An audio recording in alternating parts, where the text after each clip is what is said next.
Break के बाद एक बार फिर आप सभी का बहुत बहुत स्वागत है। आप देख रहे हैं गुड न्यूज जज्बा इंडिया का। हम जानते हैं कि भारत के लोग हमेशा नए विचारों को स्वीकार करने और उस पर अमल करने के इच्छुक रहते हैं और केरल के जो मियावाकी जंगल हैं इसका सटीक उदाहरण है। प्रधानमंत्री नरेंद्र मोदी ने अपने हाल के मन की बात एपिसोड में मियावाकी तकनीक का जिक्र किया था। मियावाकी एक ऐसी तकनीक है जो बंजर जमीन को भी उपजाऊ बना देती है और उस पर भी समृद्ध जंगल उगाए जा सकते हैं। इसके लिए उन्होंने रफी रामनाथ का जिक्र किया था, जिन्होंने कम से कम 115 किस्म के पेड़ पौधों को उगाकर मियावाकी तकनीक से उगाकर एक समृद्ध जंगल बना दिया है। विद्यावनम नाम का ये जंगल है। कैसे बनाया है और कैसी है ये तकनीक, चलिए देखते हैं इस खास रिपोर्ट में।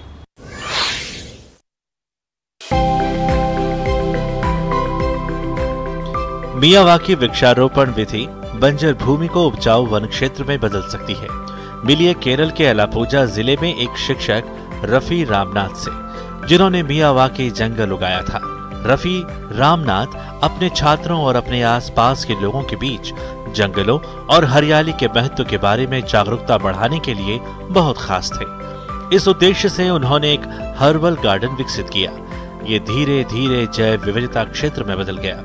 अपने अनुभव से प्रेरित होकर उन्होंने एक छोटा जंगल विकसित किया और इसका नाम विद्यावनम रखा। प्रधानमंत्री ने अपने मन की बात कार्यक्रम में उनका जिक्र किया और कहा कि सुंदर नाम एक शिक्षक से ही मिल सकता है। जापान की तकनीक मियावाकी, अगर किसी जगह की मिट्टी उपजाऊ नहीं रही हो तो मियावाकी तकनीक उस क्षेत्र को फिर से हरा भरा करने का बहुत अच्छा तरीका होती है। मियावाकी जंगल तेजी से फैलते हैं और 2-3 दशक में जैव विविधता का केंद्र बन जाते हैं। केरल के रहने वाले रफी रामनाथ अलापुझा ओनाटुकारा VVHSS के शिक्षक होने के अलावा एक पर्यावरणविद भी हैं।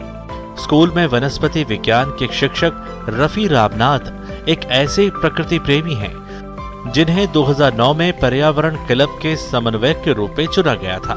अब वो दूसरे स्कूलों के लिए आदर्श शिक्षक हैं। उनके छात्र रफी रामनाथ को जंगल उगाने और उसका पोषण करने में मदद करते हैं।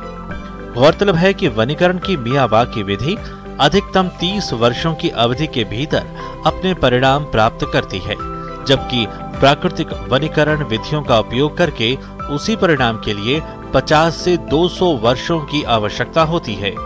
मियावाकी मॉडल के लक्ष्यों में जैव विविधता से सुधार, कार्बन को अलग करना, हरित आवरण को बढ़ाना, वायु प्रदूषण को कम करना और जल स्तर को संरक्षित करना शामिल है। हमारे पास 150 से अधिक प्रकार के औषधीय पौधे हैं। दंडपाल नाम का ये पौधा त्वचा रोग की एक महत्वपूर्ण औषधि है। बहुत से लोग यहाँ डंडापला की पत्तियां इकट्ठी करने आते हैं। इस स्कूल और अन्य स्कूल के कई छात्र यहाँ आते हैं और अपने शोध कार्य के तहत पौधों के बारे में जानकारी एकत्रित करते हैं। हम इससे खुश हैं। सबसे बढ़कर जंगल जागरूकता बढ़ाने और बच्चों को हमारे पर्यावरण और वन संरक्षण के महत्व के बारे में संदेश देने में मदद करते हैं। जंगल की स्थापना ने मेरे और बच्चों दोनों के व्यवहार में जबरदस्त बदलाव लाया है। इतना ही नहीं, रफी रामनाथ समय समय पर स्कूलों, मंदिरों और सार्वजनिक स्थानों पर पेड़ लगाकर अलापुझा में सामाजिक वनीकरण के लिए भी मार्गदर्शन देते हैं। उन्होंने सामाजिक वनीकरण के महत्व को बताने के लिए नानमा मरम नाम से एक वृत्तचित्र फिल्म भी तैयार की है। उनके उत्कृष्ट कार्य के लिए उन्हें कई पुरस्कार मिले हैं। रफी रामनाथ का सपना है कि भारत में 100 करोड़ वन हों। वह अपने छात्रों और दोस्तों के साथ हरित भारत के अपने मिशन को पूरा करने के लिए दृढ़ संकल्पित भी नजर आते हैं।